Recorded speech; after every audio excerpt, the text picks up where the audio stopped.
Good afternoon, ladies and gentlemen. Welcome to, I hope I'm on the right channel. Yes, the Bold Explorer Live. Sorry, I'm a little bit late today. I have just had to do a Zoom interview with somebody. So I had to go and do that.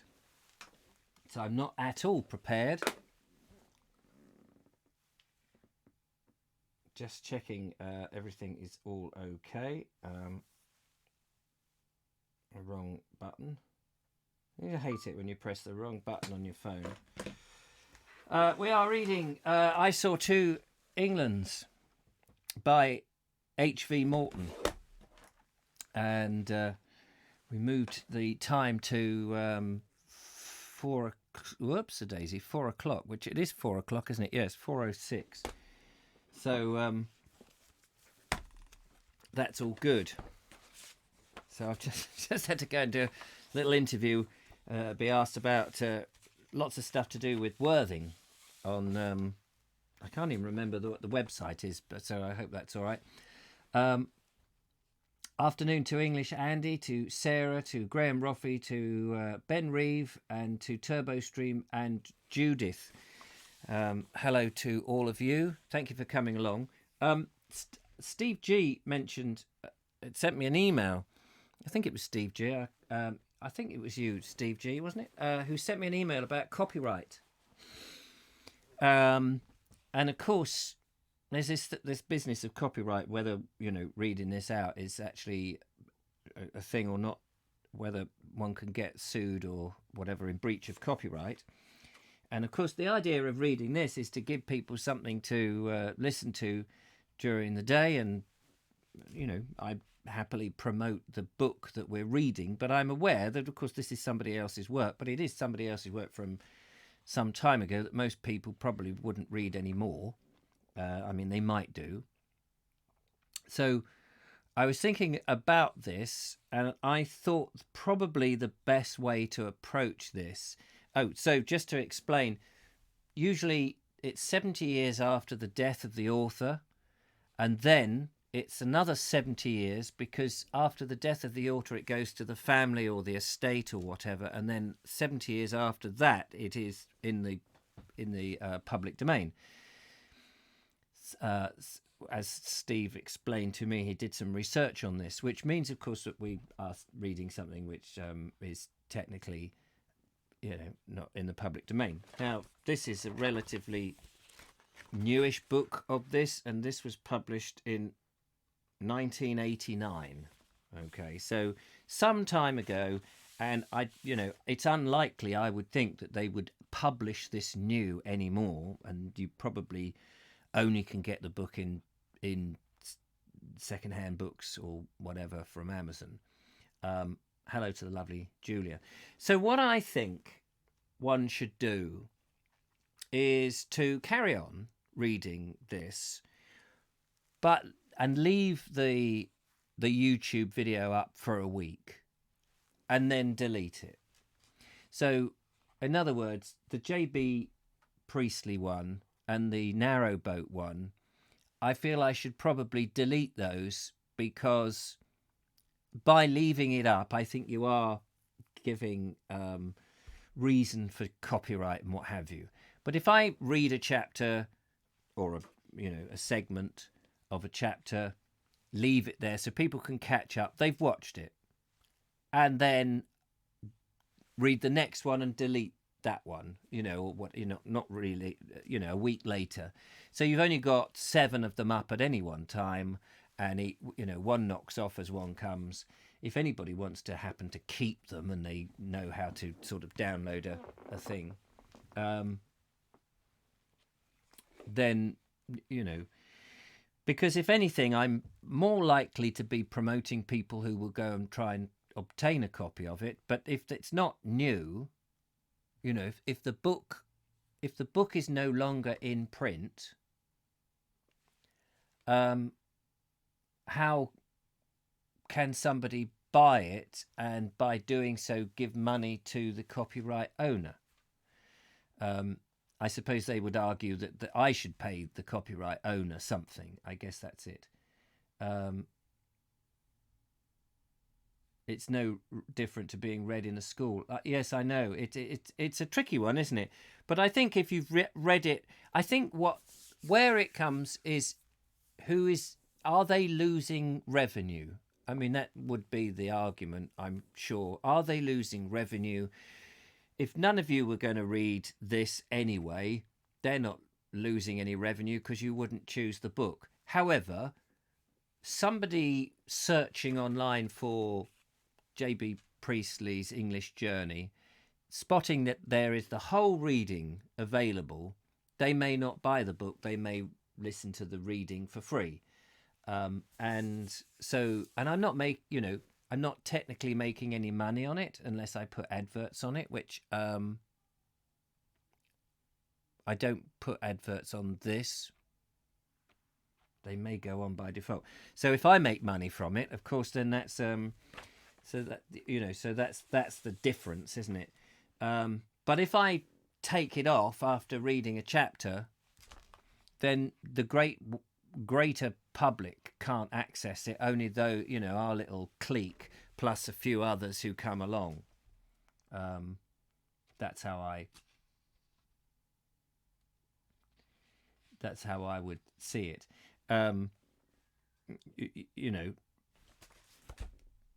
HV Morton is long dead, and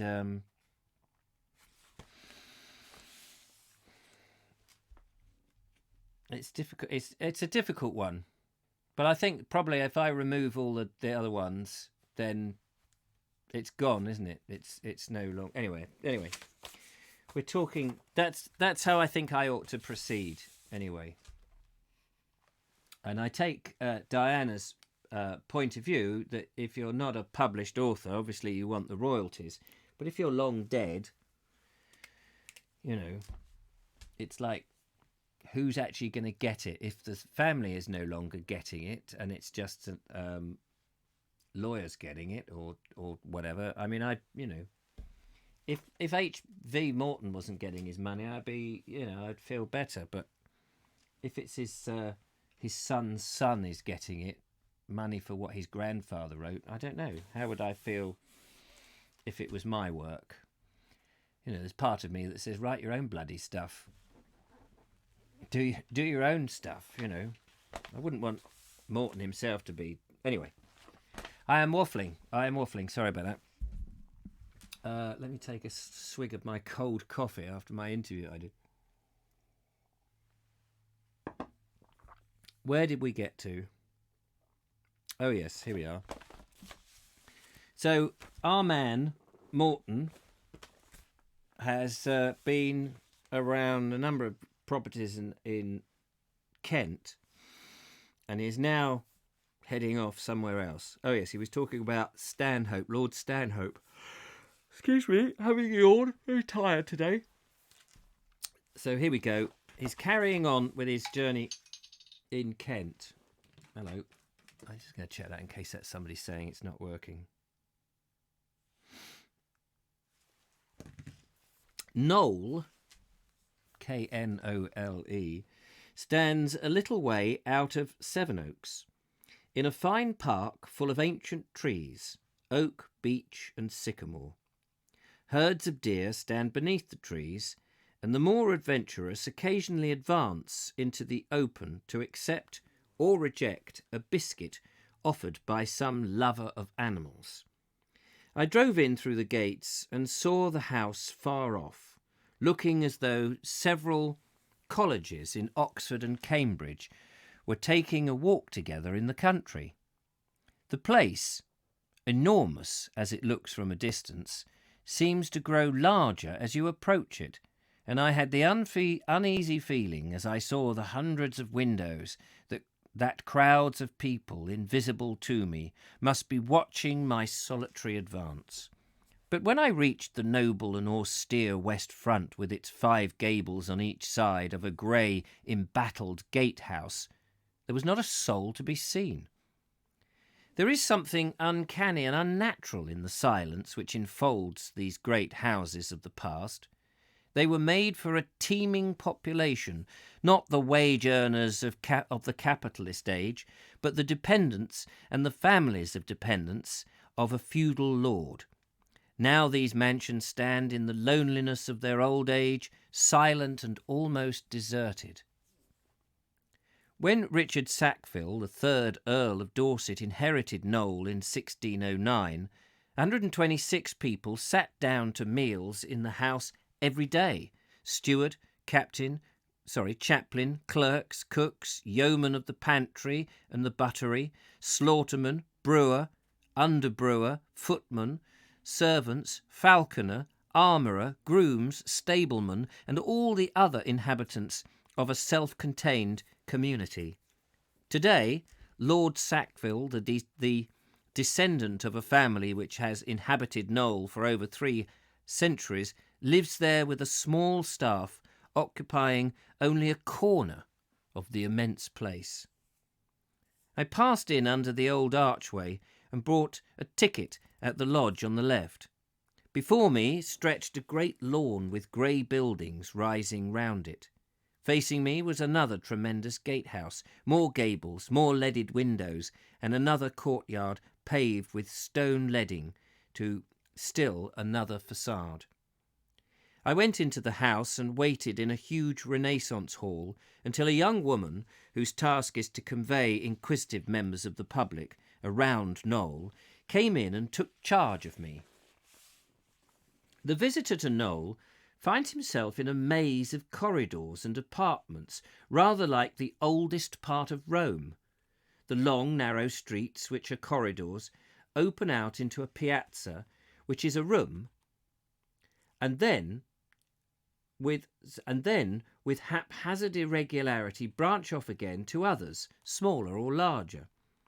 The main impression is of tall windows full of diamond glass, sunlight burning through stained glass armorial shields, of hundreds of fine pictures of sad men and women, oak chairs, walnut chairs, mahogany chairs, and velvets, brocades and tapestries, worn and mellowed by time. The possessions of many generations of acquisitive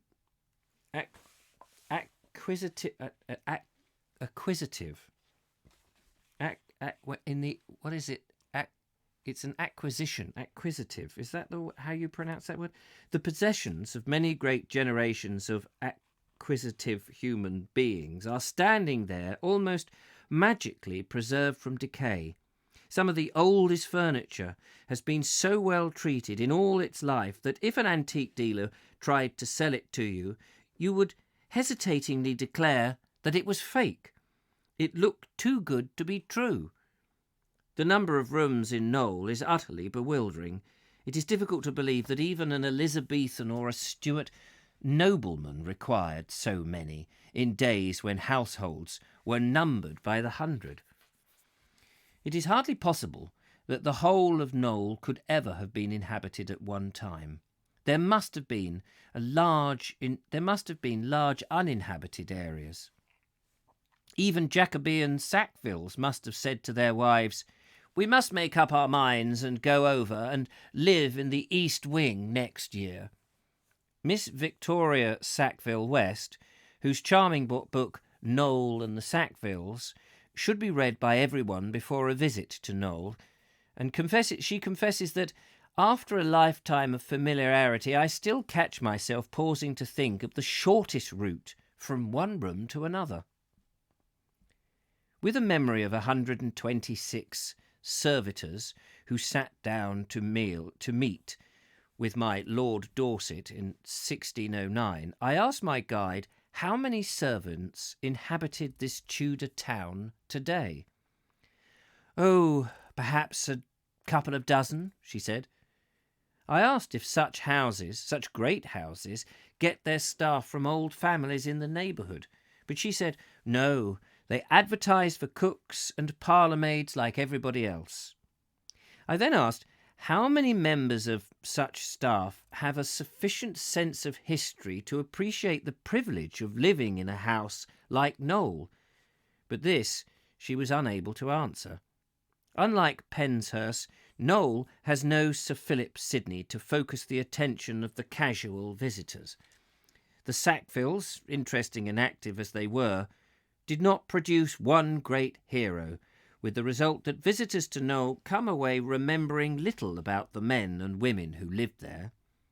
Perhaps the most interesting Sackville was Thomas, the first Earl of Dorset, who was related to Queen Elizabeth through the Boleyn family. He's remembered now, but only by people studying for literary degrees, as the author of a terribly dull play called Gorbaduc. I'm sure I've spent Gorbaduc, maybe. The first known English tragedy. It is also our first piece of theatre propaganda, for the privileged author wrote with the idea of persuading Elizabeth to marry and provide an heir to the throne. The theme of the play is crisis and uncertainty, which would give it a topical interest. Such lines as the following may appeal to us today. Bid kings, bid Caesars, bid all states beware, and tell them this from me, that tried it true, who reckless rules, right soon shall hap to rue. I'm sorry, I can't read that. I can't read it. Doesn't make any sense. Bid kings, bid Caesars, bid all states beware, and tell them this from me, that tried it true, who reckless rules, right soon shall hap to rue. Twit to oo. Other Sackvilles are also in close attendance on the court and state. The fourth Earl fought bravely for Charles I, and had the odd distinction of owning all the land on which New York now stands, but there seemed to be no point in such a possession, so it drifted out of the family. The next Earl was sufficiently observant to see Nell Gwyn before his master did, and the seventh Earl, who was also the first Duke of Dorset, was the messenger sent over to Hanover to tell George I that Queen Anne was dead, and that Parliament invited him to occupy the throne. I've often wondered what monarchs talk about while they're driving through the streets on state progresses, and the Duke has told us what George I talked about on his way to London. He said that 33 years previously he had come to England as a suitor for the hand of Queen Anne, but the lady had not favoured him. He recollected that he rode back to Gravesend on a common post-horse, which stumbled and flung him in the mud, and all the way up to London the king was looking out of the coach in an attempt to identify the place where he had fallen. In 13 years' time the Duke was again the bearer of the same tidings. When George I died, the cabinet appointed him to go to Kew and tell the Prince of Wales that he was George II. HRH was asleep at the time, and upon wakening refused to believe the news. He said it was only another damned trick of his enemies. I drove away across the park thinking of earls and dukes. I drove away across the park thinking not of earls and dukes, but of dumbbells. If you've ever wondered why a dumbbell should have received such an apparent unsuitable name, you can solve the mystery at Knole. In one of the galleries is an object that looks like the windlass, which is still in use above the wells in the country places.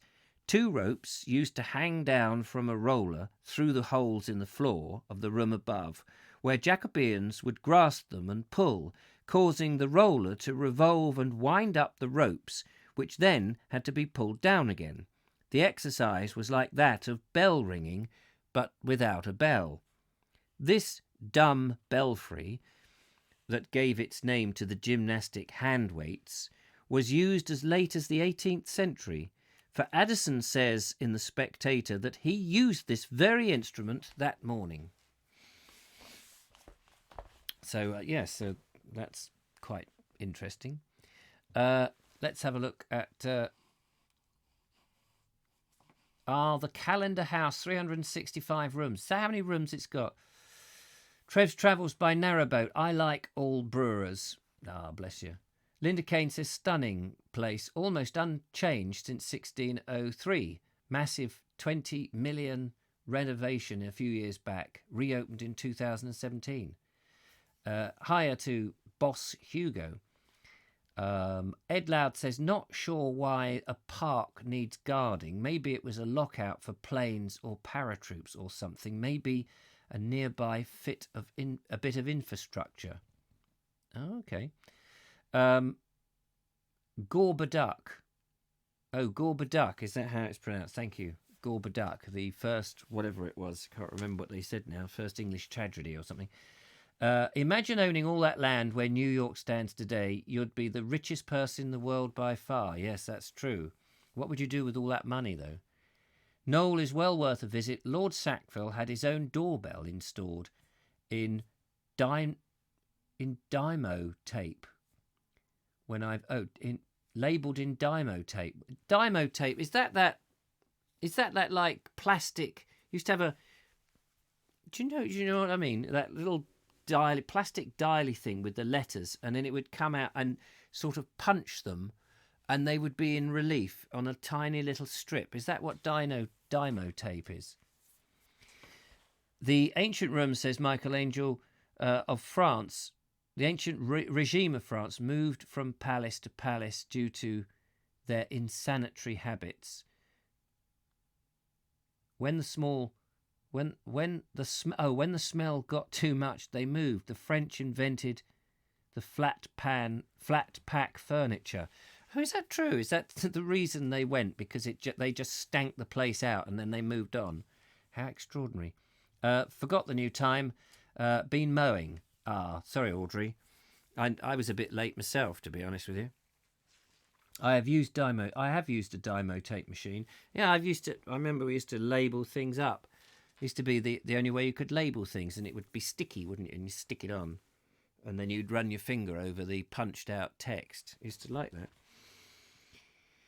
I was boasting to a man at Sevenoaks that I had seen most of Kent's finest houses: Chevening, Penthurst, Hever, and Knole. But you haven't seen. Oh, here we go. Ightham. You're going to have to help me out. IGHT, as in Ightham. Is it item? Item? As in Knightham, but without the N on it. Knightham Mote. Ightham Mote? I don't know. But you haven't seen Ightham Mote, he asked. You can't be in Kent and fail to see Ightham Mote.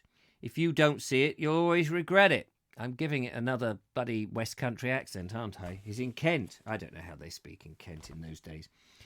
I looked at him with some loathing, for I am one of those people who has been bullied into doing things all his life by the threat that omission to do so will bring long life regret. Though experience has taught me that I have failed to do many a thing which I have never regretted, still the old black male works now and then, and I see myself spending the rest of my life in agony of helpless remorse. I'm afraid I haven't time, I told him. I must get on to Canterbury.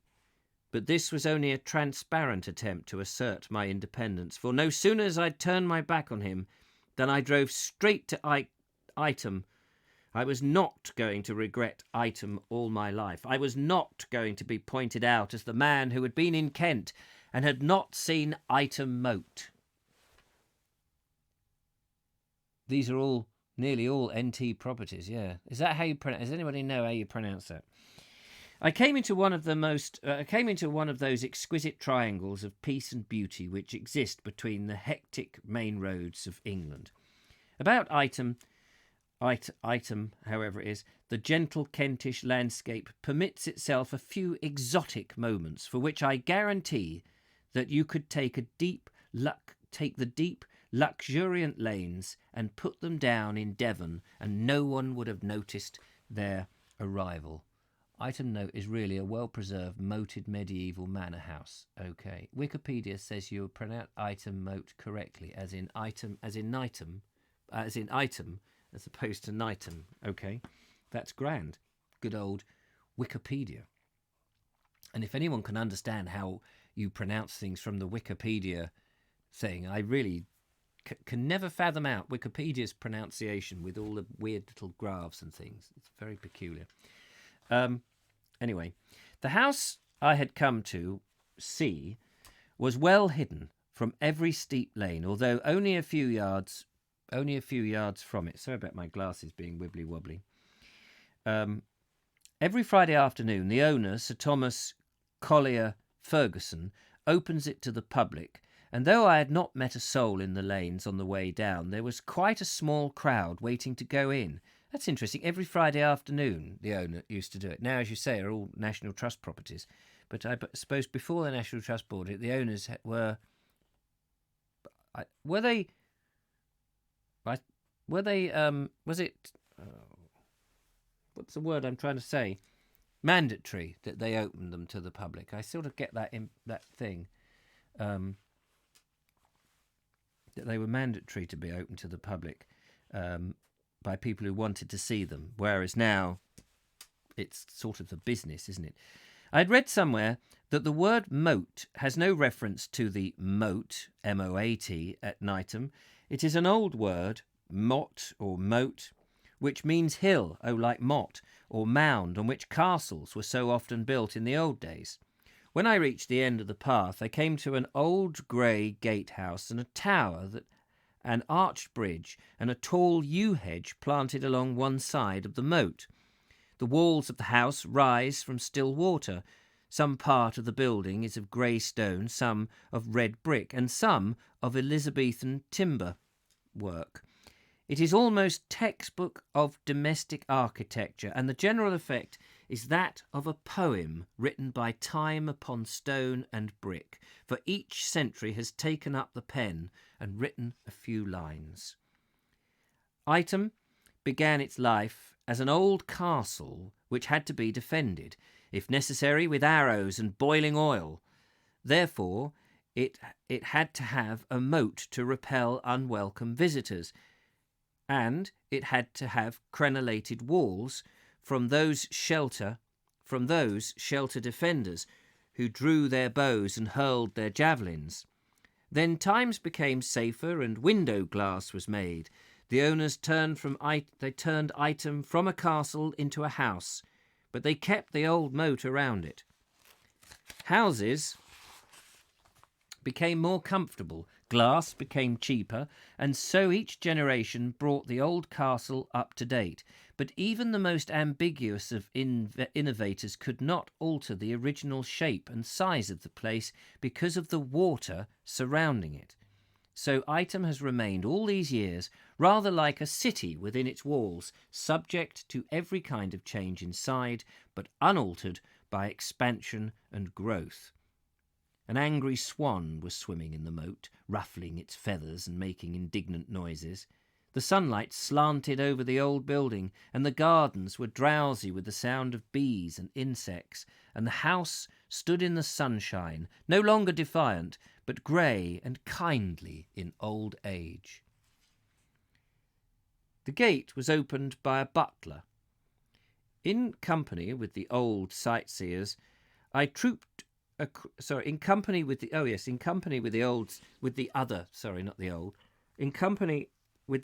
sightseers, I trooped across the moat and entered a glorious little cobbled courtyard. The house, pierced by tall diamond-paned windows, rose round us on all four sides of the square. I noticed an Elizabethan dog kennel, empty, and from the size of the kennel, I noticed an Elizabethan dog kennel, empty, and from the size of the kennel, fortunately empty. We stood in the rooms with Gothic windows, and in rooms with Tudor and Jacobean windows, admiring this and that in the hushed, embarrassed tones of uninvited guests. The pressure of the other people's lives was strong, and every time I entered a room I half expected to see its occupant beating a hasty retreat. People who are kind enough to open their houses to the public once a week must spend that day being chased from room to room, yet you never catch 'em at it. The butler saw us safely across the moat, and we departed, taking with us the memory of a gracious home. How extraordinary. I'd love to do that, where you're going, where are the owners there? Oh, they've just left the room. That would be very funny. That would make a great sketch, wouldn't it? You could have a great comedy sketch of the family saying, "Oh, not another lad. The public here. Oh, are they? Oh, quick, tidy up. Put your pipe out, for goodness sake. Yes, dear. Now, usher yourself in. Oh, God, they're going the opposite way round. Quick, usher them up the stairs, for goodness sake. Not the back stairs. They're coming up. Oh, blimey, I didn't realise. It could be so hilarious. You could have a great little mini farce. Here is Wikipedia item. It says, oh yes, Ightham, as a village in Kent. Wikipedia is American, so the pronunciation could be far off. Ightham. Oh right, Ightham, American inside them there. Come on, boy, we're gonna have a look at Ightham. But what's the first item at Ightham? Item number one at Ightham. Autumn over there. You would have them over there? Autumn over there. I'm sorry, I'm being silly now.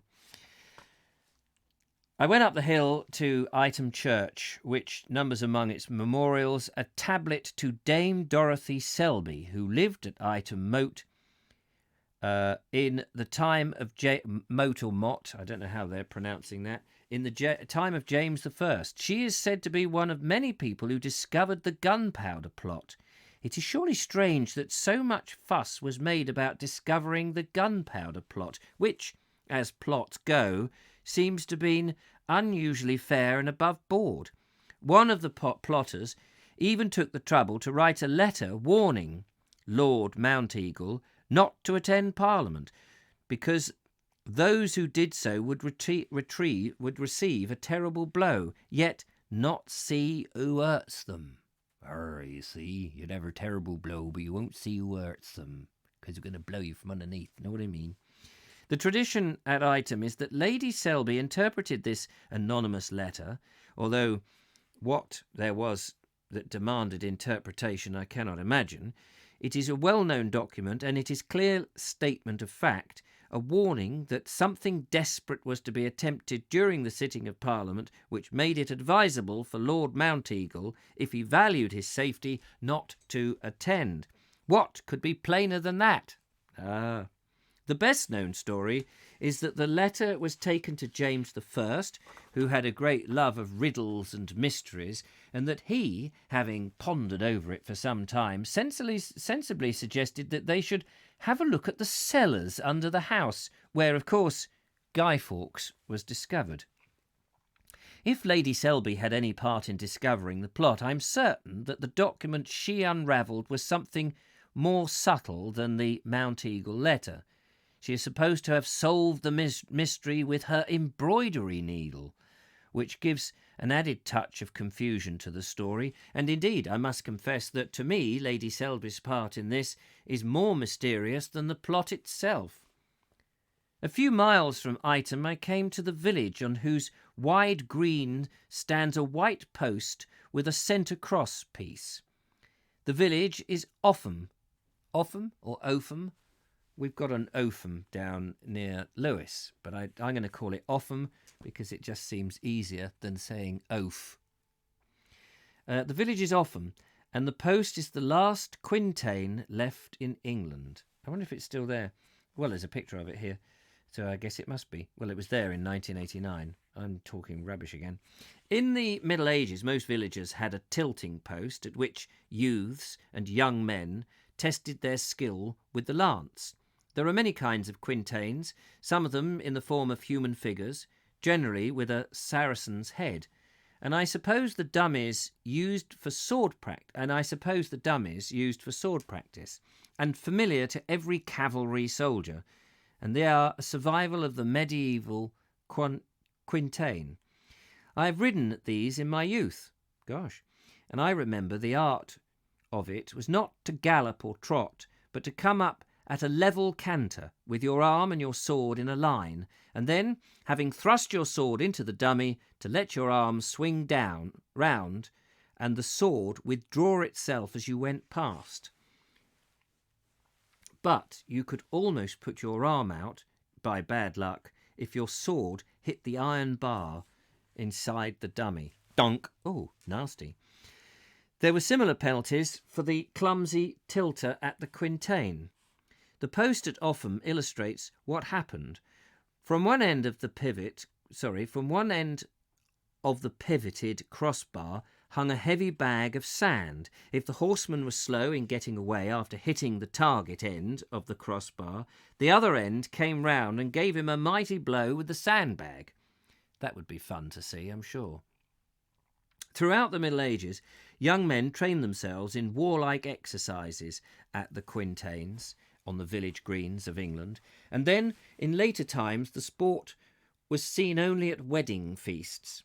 When Queen Elizabeth was entertained at Kenilworth in 1575, in addition to the carperettes, which we worked out yesterday and I've forgotten what they were, and flights pictured at Penshurst, she witnessed a country wedding which was staged for her amusement, in the course of which young men tilted the quintain so that it was evidently an old-fashioned sport even in those days.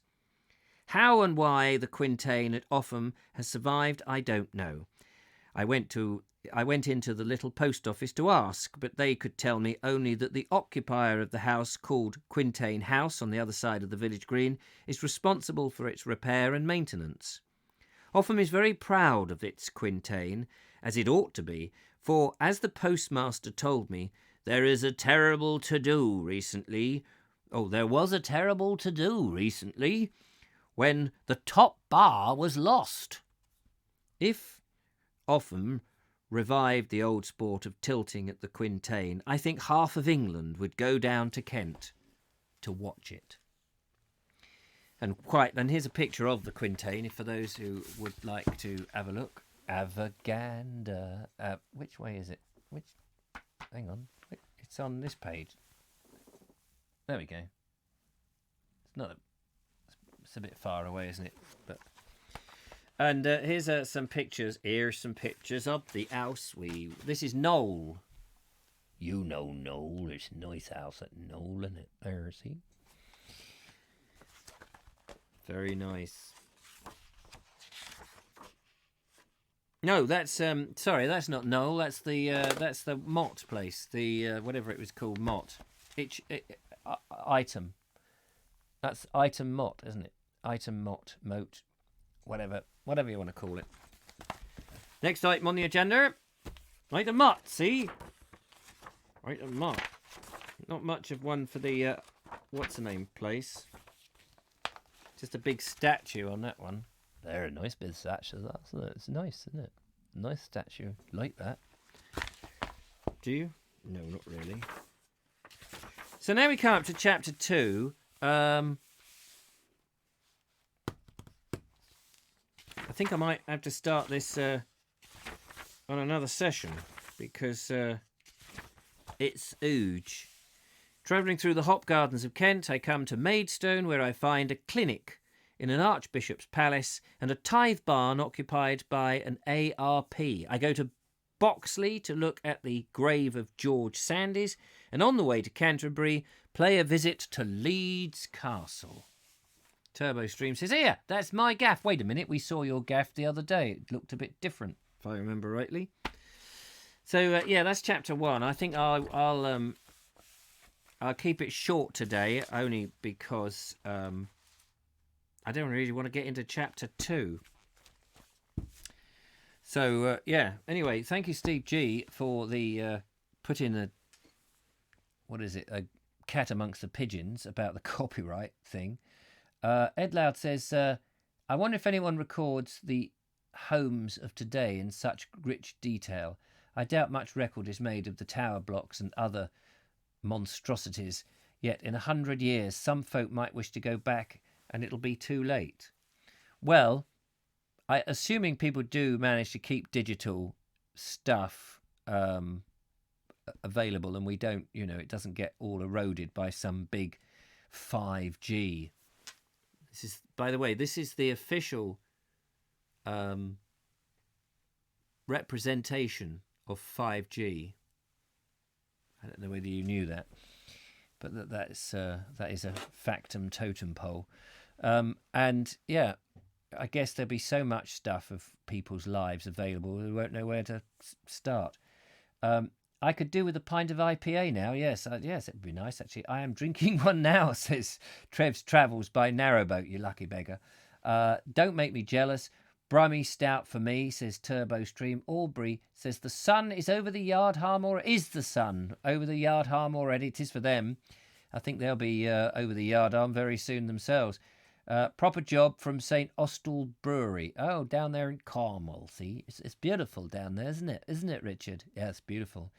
Google Offham has a quintain on the village green that was reported in medieval times to be used in jousting, says Linda Kane. It is reputed to be the last English quintain in its original position. Yes, I wonder if they got their quote from HV Morton. So there we are. Richard's pulling his invisible pigtails. No, this is 5G. You ask the lovely Julia. She knows about 5G. Ooh. Anyway, I'm going to keep it at that. Tomorrow on the Bald Explorer, I can tell you I've been out with the first of the new In Search of Sussex. And it's come out all right. It's come out all right. Much harder work, this. Much harder work for me. You know, hey-ho. So it's now 5:15, so I'm going to go and sort out my dinner and get stuff ready for the Vogue show later on. Thank you very much for coming along. It seems that the main copyright strike is in the music, says Steve G. Ah, well, that's all right then. I think if it's just, you know, sort of loosely chatted, what will they say? Cease and desist. If they say cease and desist, you say, oh, all right, I don't want to get sued. I'll take them off, you know. Anyway, thank you so much. Look up. We won't do any music. See you later on or tomorrow. We'll go with 4 o'clock tomorrow at the same time, if that's all right. And I'll read a little bit longer tomorrow. But I'm quite knackered, actually. Ed Loud says, has there been a copyright strike? No, not... even with the music, you see, I don't even get strikes that I use. What I get told is you can't, on the Vogue show, when I have the music, which is why I'm looking for another piece of music, is... sorry, I've just seen what Julia wrote there. The official 5G mime comes from an old episode of the Vogue show. That's very true. Just for complete and utter clarification. Yeah, I get... And what am I trying to say?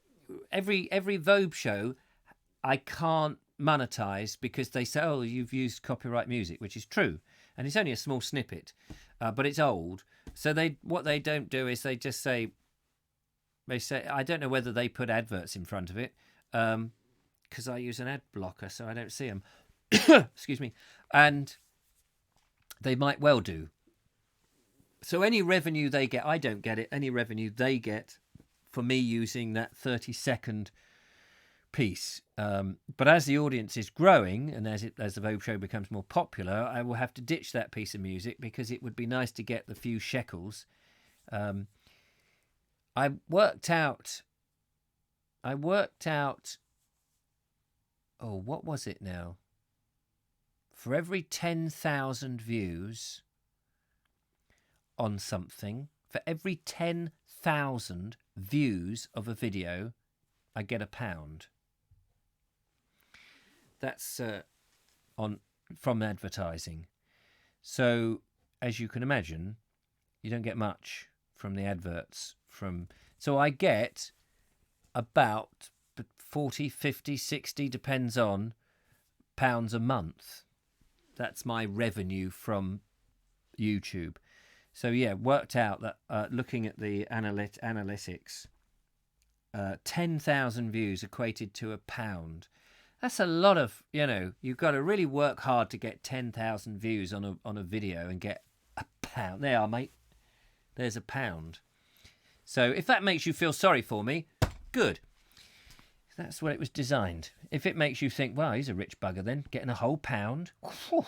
Every 10,000 views? Oh, blimey. Right, I've got to stop because I'm going into the Vobes mode. I will catch up with you later on. Thanks so much for watching. Shekels is better than heckles. That's true. I get enough heckles as it is. Thank you. Take care, one and all. I'll see you later. Ta-ta for now.